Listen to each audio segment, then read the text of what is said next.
Troops rescue pregnant Chibok girl with kids 10 years after. PDP caucus backed Damagum to continue as acting national chair. Federal government counters El-Rufai marketers' claims over petrol subsidy. Devastating floods ravaged parts of East Africa, displacing thousands on the foreign scene. Hello and welcome to Trust TV's news update. I am Chiamaka Mwafo.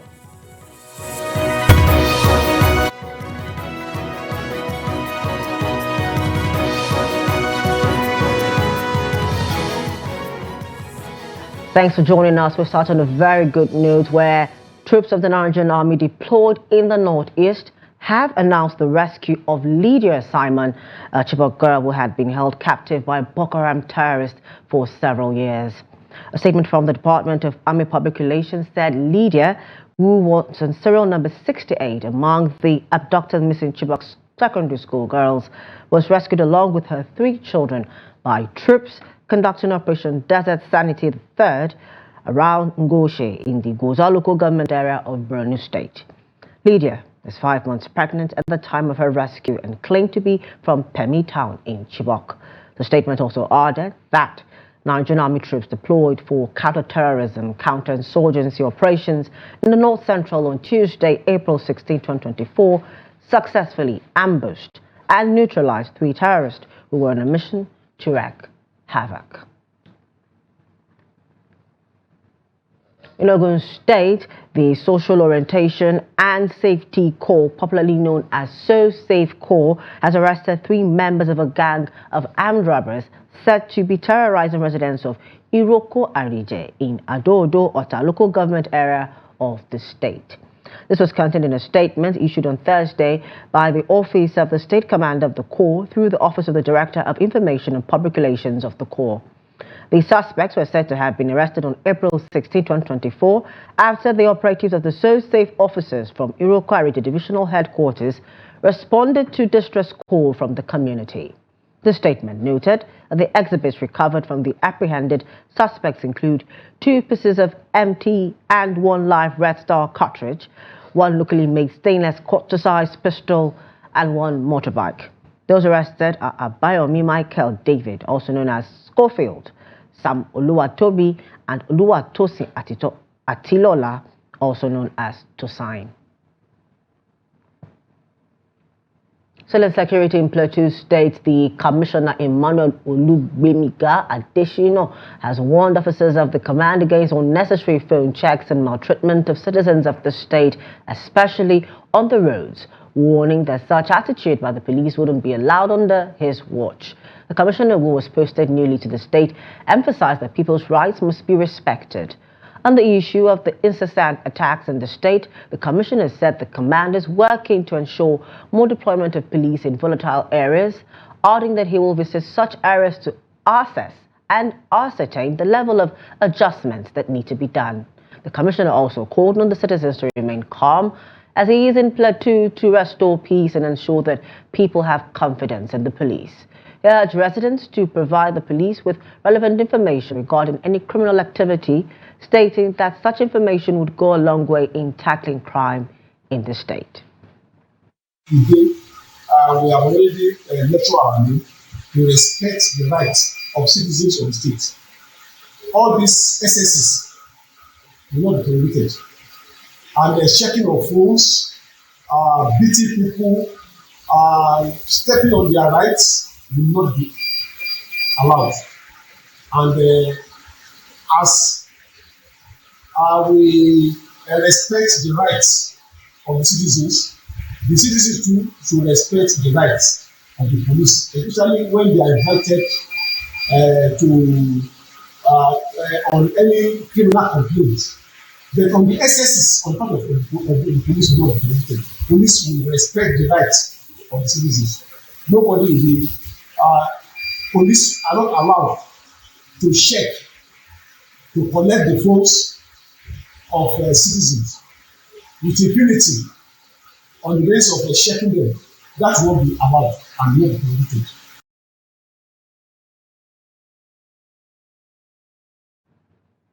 Over to Bayelsa State, where Governor Duoyediri on Tuesday led a state delegation to Ibumoturu community in southern Ijaw local government area after the military invasion of the community in search of suspected killers of the 17 military personnel in Okwama in Delta State. The visit of the governors come in 1 month after the military invasion. Trust TV Friday, Igmobowe Peters reports. Senator Doyuduri, while addressing a cross-section of leaders of the community at Igbomotoro Town Hall, condemned the brutal killing of the soldiers, regretting that it is unfortunate that what happened in Delta State is being felt by the people of the community. He appeals to the military authority to continue with painstaking investigation to unveil the killers and their sponsors. The state governor appreciated the military for being professional in their operations to avoid collateral damage. And my advice to the military is that they must painstakingly investigate the killings in Okwama to ascertain those who are culpable, so that innocent people will not be sacrificed. The truth is what the Ijaw people want, and those who are behind the killings in Okwama should be properly investigated and unveiled to the Nigerian public, and they should face the wrath of the law. Governor Doyuduri, who was accompanied by the Commander, 16th Brigade of the Nigerian Army, Yenagua Brigadier General Oluremi Obolu, Secretary to the State Government, Professor Nimbofa Ayawe, Ambassador Bolade Igale, and other government officials warned young people that the era of militancy in Nigerland was over. I have come to meet with you, the people of Igbomotoro community, that enough is enough. In every season, there is time for everything. The era of militancy is over, and this is the era of intellectual engagement. And this is what your government is set to do, and your government has been doing.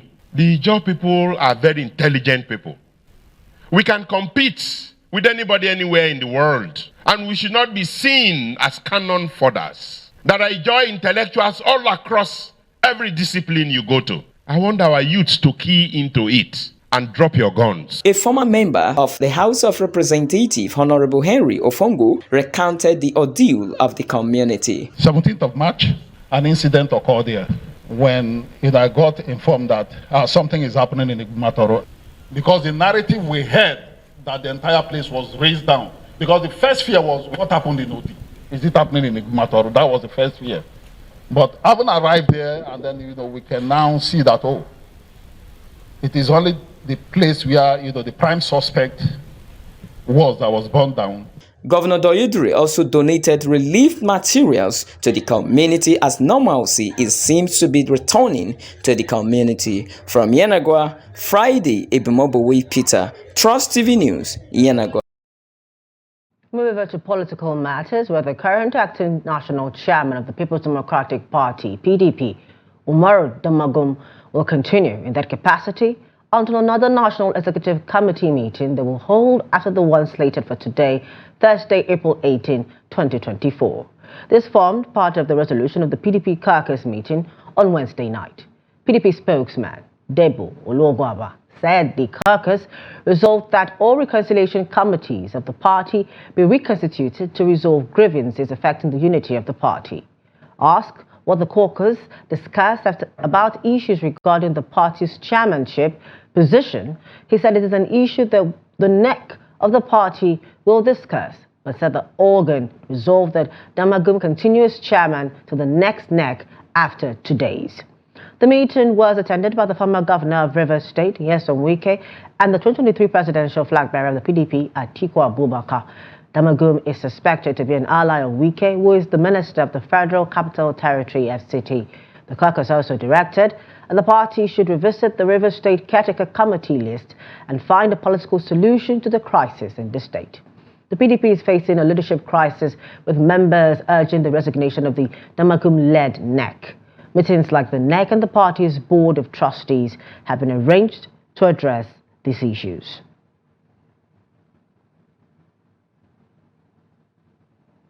Still on that story, the presidential candidate of the People's Democratic Party, PDP, in the 2023 general elections, Atiku Abubakar, and the Minister of the Federal Capital Territory, Nyesom Wike, on Wednesday, attended the PDP's National Caucus meeting in Abuja ahead of the party's National Executive Committee meetings scheduled to take place on Thursday. Now, this is the first time that the former Rivers State Governor will be attending a meeting of the PDP since after the presidential election last year. The caucus meeting is one of a series of meetings by members of the PDP ahead of the NEC meeting, where critical decisions regarding the leadership of the party and other issues that have threatened the party's unity will be discussed. Wike has been at loggerheads with the PDP leadership and did not support the party's choice of Abubakar as the party's presidential candidate for last year's election. And to court matters, the Federal High Court in Abuja on Wednesday fixed May 20 to decide on separate applications praying for the restoration of the bail granted to the leader of the indigenous people of Biafra, Nnamdi Kanu. The court, on the set date, will also consider the application that the IPOB leader be transferred to another facility from the custody of the Department of State Services. At the resumed hearing on Wednesday, Kanu's counsel, Aloy Ejimako, moved two applications, one of which prayed the court to order the transfer of Kanu from the DSS custody. The legal team had earlier raised the alarm, alleging that the DSS was denying them access to Kanu and that they could therefore not prepare him for his trial. Justice Binta Nyako of the Federal High Court had on April 25, 2017, released Kanu on bail on health grounds. Kanu was facing terrorism charges, however, fled the country after the military invaded his residence. Following his rearrest in Kenya on June 19, 2021, and repatriation to Nigeria, he has since been remanded in DSS custody. Still in court matters in Lagos, a magistrate court sitting in the Ikorodu area of the state has ordered that Wumi, the wife of the late singer Irerioluwa Aloba, popularly known as Mohbad, be served notice of a pending DNA test application by substituted means. A statement signed by a member of the legal team to the Aloba family, Monisola Odumoshu, disclosed this on Wednesday, maintaining that the order became necessary after the court sheriff attempted to serve the court process personally on Wumi twice, but failed. The statement added that the singer's wife, in a viral video, said she was ready for a DNA test, noting that she had never been available for the court sheriff to serve her the originating motion. Odumoshu also added that the matter had been adjourned till next month for the report of service.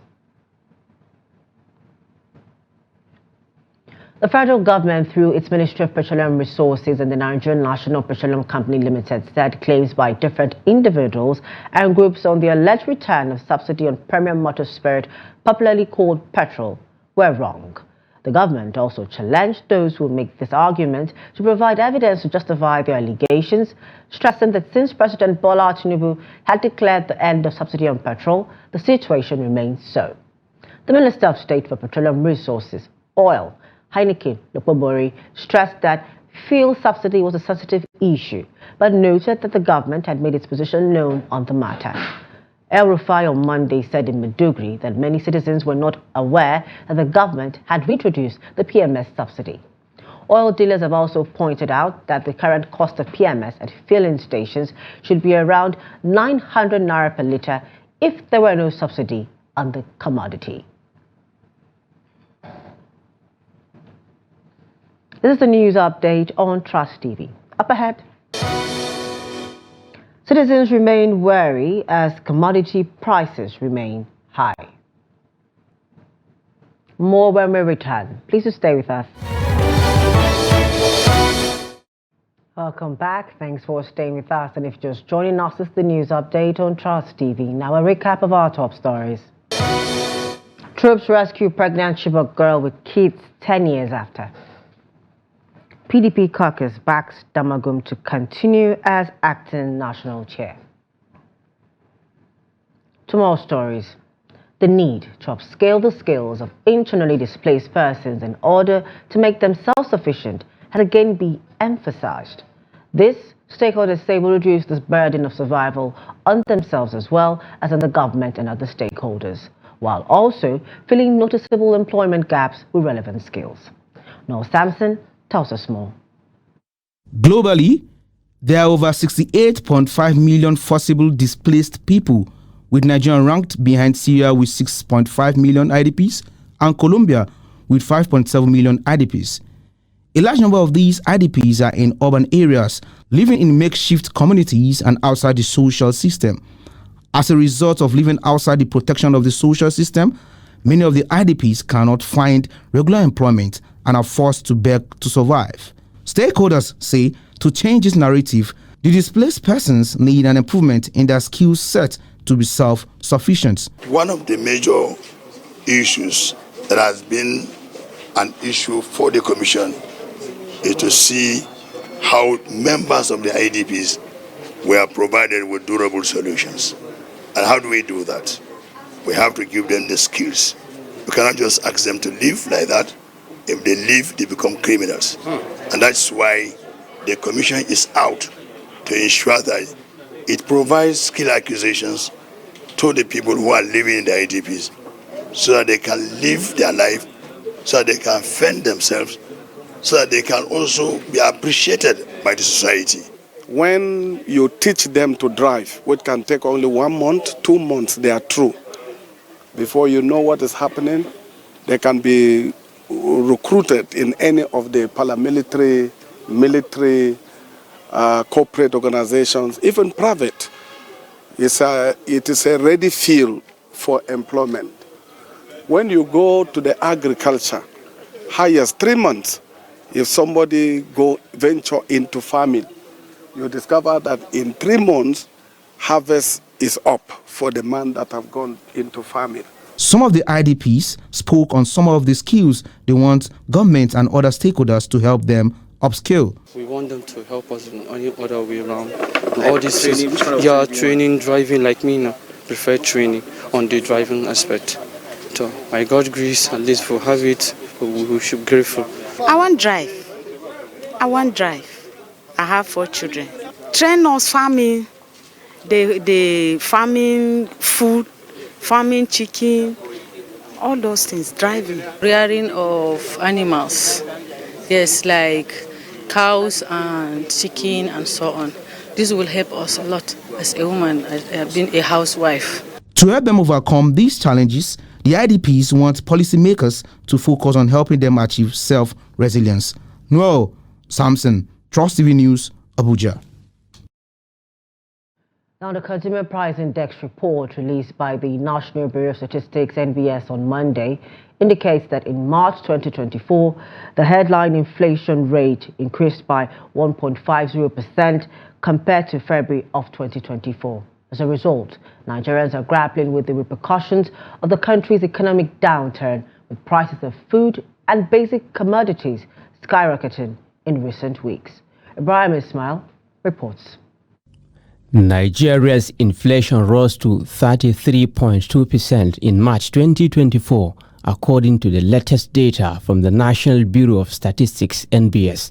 The figure represents an increase of 1.50% points compared to February 2024. The staggering inflation rate reflects the price surge of food and basic commodities in the market, pushing millions of Nigerians to the brink. I just buy 2 mudu of beans, almost 5,000 naira, 2 mudu of beans. It's too expensive, which is we are buying this thing before 600. It's too expensive. So Mr. President should try to make everything easy in this country. We so far. Please, we are begging them, please. They have not adjusted anything. The rice is increasing day by day.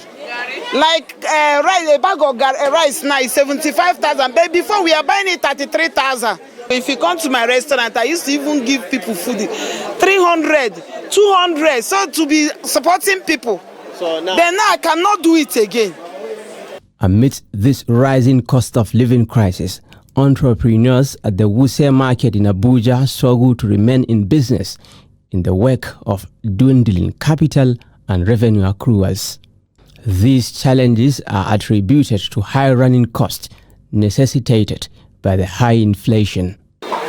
If I buy a bag of garri 65,000, how much am I going to sell a paemud? If I say mudu of per mudu of 1,000, that is my money will not complete. Like here now, where you buy before 100 pieces, 80,000, 120. Now you go buy 100 pieces, 250, it's 220, it's 200. Now for market, even small yam, no go get yam 100,000. Even yesterday I go market, I buy yam 100 pieces, it's 350. 350,000. I buy small 180. I buy medium size. Some people say they fertilizer oil they use.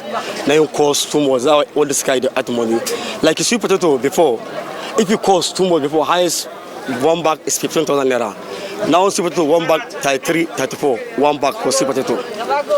Before highest if it costs too much 15, 17 for 1 bag. The naira has appreciated against the dollar in recent weeks, gaining over 40% from about 1,900 to $1 to less than 1,000 naira per dollar. As the naira rebounds, Nigerians have expected significant reduction in prices of food and basic commodities, but this hasn't been the case, with cost of living still high.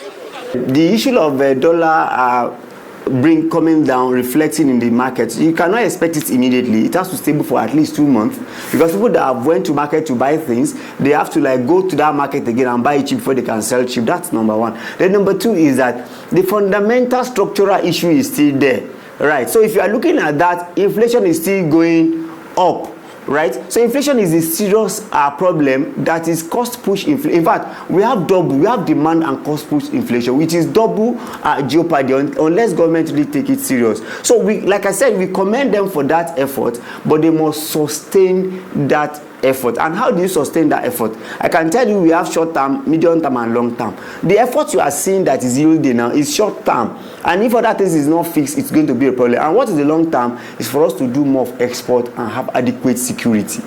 The import-dependent consumer economy of Nigeria has been negatively impacted by food shortages, compounded by the removal of fuel subsidy, which has sent prices to the roof. Despite recent projections by the World Bank and the International Monetary Fund showing a drop in inflation in the month to come, Nigerians remain wary of a significant turnaround. Ibrahim Ismail, Trust TV News, Abuja. On the foreign scene, heavy rains and flooding have wrought havoc across East Africa, claiming lives and displacing thousands of people in Kenya and Tanzania. Assistant Chief Augustine Neto Awich said that 646 households have been displaced in Kakola Mbaka, with hundreds seeking refuge in evacuation centers or with relatives on higher ground. The situation is dire across the region, with Kenya reporting at least 13 fatalities from flooding, while Tanzania has recorded 58 deaths in the past 2 weeks alone. Authorities are urging residents in flood-prone areas to relocate as the rains persist. The Kenyan Meteorological Department had issued warnings about the impending heavy rainfall, urging preparedness for potential floods. In the year 2019, while I was salvaging my household items, after the heavy flooding, something pricked me in my leg, and it turned out to be a big thing. I got amputated. I cannot even get out of these flood waters after it filled my house. My house is still submerged in water.